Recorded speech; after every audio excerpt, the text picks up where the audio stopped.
우리가 데이터를 분석할 때 있잖아요. 보통은 아주 깔끔한 직선 하나로 모든 걸 설명하고 싶어 하죠. 예를 들어서 공부 시간이 늘어나면 성적도 딱 그만큼 일정하게 오를 거다. 이렇게 기대하는 것처럼요. 근데 현실이 과연 그럴까요? 최상위권으로 가면 1시간도 공부한다고 해서 성적이 그전과 똑같이 오를까요? 아닐 가능성이 높죠. 데이터가 이렇게 우리의 예측을 벗어나기 시작할 때 통계학자들은 이분산성이라는 아주 골치 아픈 문제와 마주하게 됩니다. 오늘 바로 이 녀석의 정체가 뭔지 그리고 어떻게 해결할 수 있는지 한번 제대로 파헤쳐 보겠습니다. 그래서 핵심 질문은 바로 이겁니다. 우리가 너무나 당연하게 믿고 있던 통계 분석의 기본 가정들, 과연 현실 세계에서도 그대로 통할까요? 이 질문이 왜 중요한지 지금부터 같이 한번 알아보시죠. 자, 오늘 우리가 살펴볼 순서는요. 먼저 교과서에 나오는 완벽한 가정이 뭔지 알아보고 그 다음엔 좀 더 현실적인 데이터는 어떤 모습인지 살펴볼 겁니다. 그리고 이 둘이 뭐가 다른지, 그래서 뭐가 문제가 되는지, 마지막으로 그 해결책은 뭔지 이렇게 차근차근 따라와 보시면 되겠습니다. 자, 그럼 첫 번째 개념부터 시작해 볼까요? 등분산성. 이름부터가 좀 어렵게 느껴지시죠? 괜찮습니다. 그냥 회귀 분석의 가장 이상적인 교과서에나 나올 법한 완벽한 시나리오다 이렇게 생각하시면 딱 맞습니다. 이게 뭐냐면요. 아주 간단하게 말해서 예측의 오차가 언제나 일정한 상태를 말하는 거예요. 마치 뻥 뚫린 고속도로를 달리는 것처럼 데이터 포인트들이 우리가 그린 회기선 주변에 아주 가지런하게 일정한 간격으로 분포해 있는 거죠. X값이 작을 때나 클 때나 데이터가 흩어진 정도가 비슷해서 아주 안정적으로 예측할 수 있는 우리가 꿈꾸는 그런 이상적인 상황인 겁니다. 자, 바로 이 그림을 보세요. 회기선을 따라서 쭉 늘어선 저 종 모양 분포들. 폭이 다 똑같잖아요. 그렇죠? 이건 어느 지점에서 예측을 하든 오차의 범위가 일정하다는 뜻입니다. 데이터가 아주 착하게 질서정연하게 움직이고 있다는 증거죠. 하지만 현실이 그렇게 교과서처럼 착하게만 할까요? 절대 아니죠. 이제부터가 진짜입니다. 우리가 실제로 분석에서 훨씬 더 자주 마주치게 될 좀 더 복잡하고 뭐랄까 지저분한 현실의 데이터, 바로 이 불분산성에 대해서 이야기해 볼게요.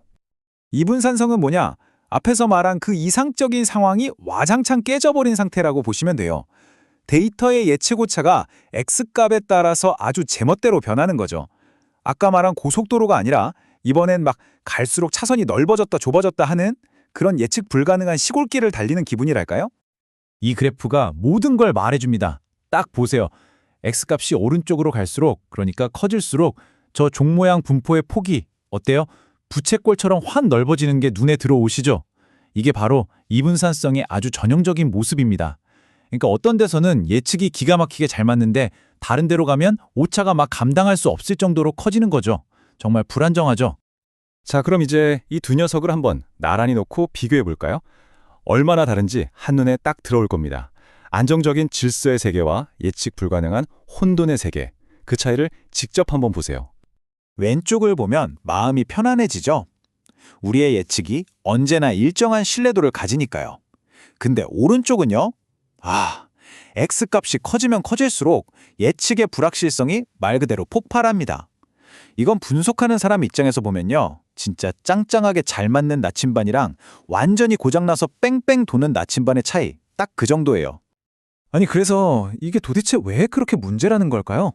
데이터가 그냥 좀 제멋대로 구는 것뿐인데 이게 뭐 그렇게 큰일인가 싶으시죠? 자, 지금부터 그게 왜 큰일인지 그 중요한 이유를 알려드릴게요. 자, 여기서부터 정말 중요하니까 집중해주세요. 놀랍게도 말이죠. 이 분산성이 있다고 해서 우리가 찾은 회기선의 기울기 자체가 틀어지진 않아요. 평균적으로는 맞는 방향을 가리키고 있다는 거죠. 근데 진짜 문제는 따로 있어요. 바로 우리 추정이 얼마나 믿을 만한가를 알려주는 표준 오차라는 녀석이 완전히 망가져 버린다는 거예요. 이 표준 오차가 뭐냐면 우리 추정치가 얼마나 흔들리는지 그 신뢰도를 재는 잣대거든요. 근데 이 잣대가 고장나 버리니까 이걸로 재는 T값, P값 이런 것들을 하나도 믿을 수 없게 되는 거죠. 그러니까 핵심은 딱 이겁니다. 우리 분석의 결과를 판정해주는 심판이 있는데 그 심판이 완전히 엉터리가 되어버리는 거예요. 이 변수 효과 있습니다 라고 땅땅땅 선언했는데 알고 보니 아무것도 아니었을 수도 있고, 반대로 이건 별거 아니네요 하고 넘어갔는데 알고 보니 그게 엄청나게 중요한 변수였을 수도 있다는 거죠. 말 그대로 판정 자체가 의미가 없어지는 상황입니다. 자, 그럼 이렇게 골치 아픈 문제를 그냥 손 놓고 있어야만 할까요? 당연히 아니죠. 다행히도 현대 통계학에는요, 이 이분산성이라는 까다로운 녀석을 상대할 아주 강력하고 실용적인 무기가 있습니다. 그 이름은 바로 이분산성 강건 표준 오차입니다. 이름은 좀 길지만 꼭 기억해 두세요. 이 문제의 해결사, 히어로 같은 존재거든요. 아, 그리고 이 친구가 이름이 좀 여러 개예요.